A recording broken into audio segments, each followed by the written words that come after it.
For a long time we've been able to make buildings that look good. We've been able to make cars that look very real. The level of realism goes up and up and up. With previous kind of technologies that you'd use, like facial motion capture, we didn't really ever feel that we could pull that off. You could never really tell whether someone was lying or not. With this technology, what you see is what you get. I'm always happy to help the LAPD.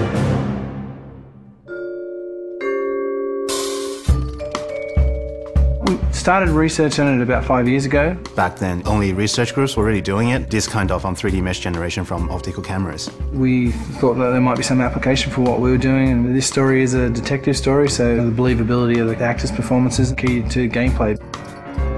That's one of the key strengths of our system. We can actually see all the subtle features that animation traditional ones just can't do. Cole Phelps, traffic. What have we got?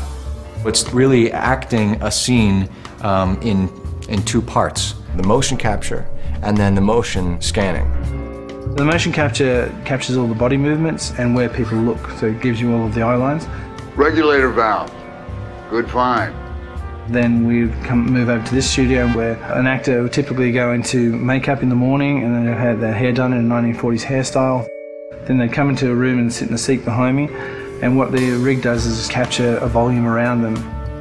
You've got cameras not only around, but also looking upward and downward as well. So any kind of movement is going to cut out some of the information. And they deliver their lines, and as they talk, they get processed and turned into 3D. And action. So the guys' names that I've been seeing doing the repairs on the heaters, they're fully licensed and accredited. We go from 2D videos to 3D meshes. I think you're lying, Rasik. I think some of your men aren't fully licensed. To compressed versions for the game. I think some of your men aren't fully licensed. You're desperate to cover your sales. The level of detail is just so high that they're just like a real person in life. You're gonna lose your wife and probably end up in the big house. I hope she was worth it. Being in the depth analysis room is a process that most people have never experienced. It's such a new technology. It's a constant close-up is what it is, but it's a close-up from 360 degrees. There's something pretty special about knowing that you will be recreated, but in another type of form. I saw myself today. Blow it off, Cole. These artsy-fartsy types always get a little flighty. It's me. LAPD, drop the weapon! Hey, you think I'm some kind of nut job? What proof have you got?